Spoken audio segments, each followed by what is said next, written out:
In today's mini episode of Not Nice Clever, we are taking a page out of our guest episodes and hitting y'all with a rapid fire of shit we are letting go of before 2025 hits. So we've got several things that Candace and I are kicking to the curb at the end of 2024. As we speak in this episode, it's going to be rapid fire. Let's get into it. You guys know how much we love to share with you. So, Candace, what's the first thing we are letting the fuck go?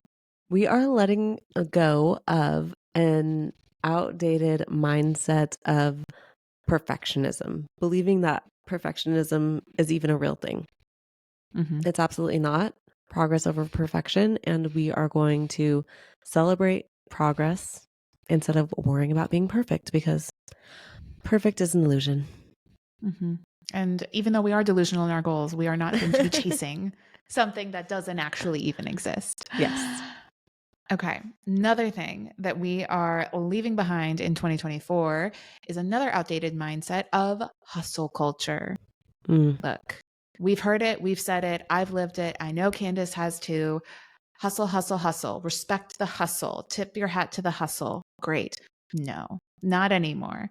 We're about working smarter, not harder, about slowing down, about savoring, about appreciating, because what the fuck is the point of hustling if you can't even enjoy the fruits of your labor? Totally agreed. I think that I'm only doing the things in my life and business that are serving my vision for myself. And if hustling is depleting my energy, making me feel bad, then I'm going to cut that out of my life and decide what it is. What are the actions that are actually leading me to the life that I actually want? So no more grinding, hustling, white knuckling through things. No, thank you. Next one. What do you got, Kat? Letting go of saying yes to everything. Look, I totally get it. I feel like we've even shared this, like when shit hits the fan in business, or when you are presented with a different opportunity, like say yes and figure it out later. Totally get that mindset in certain situations, but saying yes just for the sake of feeling busy, of needing to feel wanted, of fearing that you're going to miss out on future business if you don't say yes to something, if you want to people please somebody to death and to try to make them think that you're this awesome person that has it all together and you can do it all, it's a lie. We're letting go of that. Say yes to the things that will serve you so that you can serve others. Right? You have this annoying eye rolling moment every single time you hop on a plane and the flight attendant tells you to put your oxygen mask over yourself first before assisting others, because you can't help anybody if you are passed the fuck out, regardless of what's going on with the plane. Yep. So that's my spiel on that. I love it. Okay. We're also letting go of faking it until you make it. And I probably have said this before, but as I'm growing and evolving as an entrepreneur, I'm thinking about it differently as far as what does that mean? It's not about faking it. It's just about showing up where you are as you are and knowing that that's enough. Yeah. And that being transparent about not having it all figured out actually has people trusting you more and asking you more questions. You're like, I just told you I'm not qualified. Like, are you sure you really want to ask me? They're like, yeah, you're farther along than I am. You have the guts to do what I want to do. So can you help me? Just take the next best step. You don't have to be a master at it. Yeah. I always tell my clients that you are most well positioned to help the person who is once where you were, and you only have to be one step ahead of someone to help them. So keep that in mind. Yeah, you don't need to fake it till you make it. Just own where you are, be proud of it, keep showing up. I love it. Next thing that we are leaving behind in 2024, I am a perpetrator of this, former perpetrator, no longer, the old habit, the archived, shelved habit of multitasking. Because how many studies have to prove that it is actually impossible for our brains to multitask before I get it through my thick head and stop trying to think that like it somehow does not apply to me? Yeah. It does. It's not productive. You're losing time. You're leaking energy. You're splintering your focus. Do not multitask. What you're doing is switch tasking, and that's costing you time and energy. The new version of multitasking is getting help. Yes.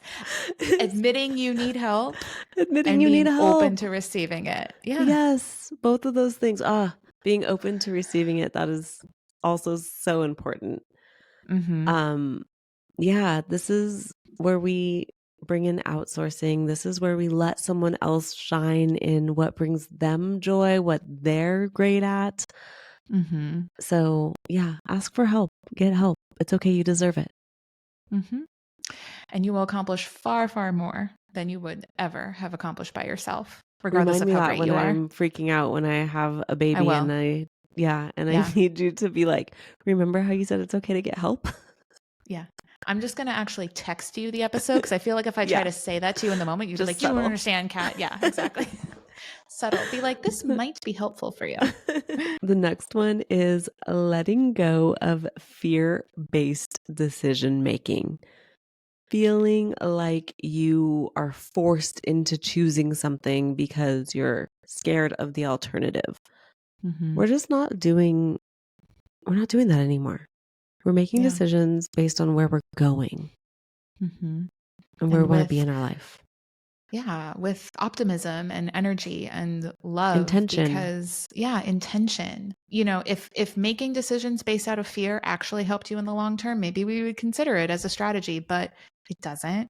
It leads to Mhm. burnout, it leads to you repeating mistakes, it leads to resentment, more fear. Nobody wants that. And so, just reorienting why you're making a decision and asking yourself if you're making it out of fear of losing something, of pissing somebody off, of being seen as whatever, XYZ, gut check yourself and figure out a way that you can make it through a different lens and not that one. And fear-based decision making often comes from a mindset of scarcity. So Mm. check yourself if you are in that mindset of scarcity right now. And if you can shift from scarcity to abundance, what would that decision look like? What would that path be? Okay, next. Trends to leave behind. Oof. So when it comes to marketing and branding, there's some things that are maybe overly curated. Mm-hmm. Maybe you are trying to hop on trends that you already know don't feel like you or your brand, but you see Mm-hmm. maybe other people being successful at it. So you try to emulate. We're not doing that anymore. We're not taking on trends that don't feel like us. Mm-hmm. And there's a fine line because sometimes you do need to push yourself out of your comfort zone, and we're Yeah. okay with that. But if you know in your gut that this just isn't right, I'd trust that instinct. If you are choosing to follow a trend in the hopes that you'll go viral, don't do it. That's usually my litmus test. Like when a Mm, client comes and or I see something on TikTok or Instagram and I'll be like, that's funny, that's cute. And then I'll think like, should I try to do my own version of that? And I'll be like, what's the point of doing it? How does it serve me? How does it serve the person I want to help and reach? And if it doesn't, don't do it. Just admire the content, drop a like, leave a comment because it does take time to create that content yeah. and then move on. You don't need to copy and paste everything. Mm, you do not need to copy and paste everything. Love that. And the last one we have for you is to embrace the new.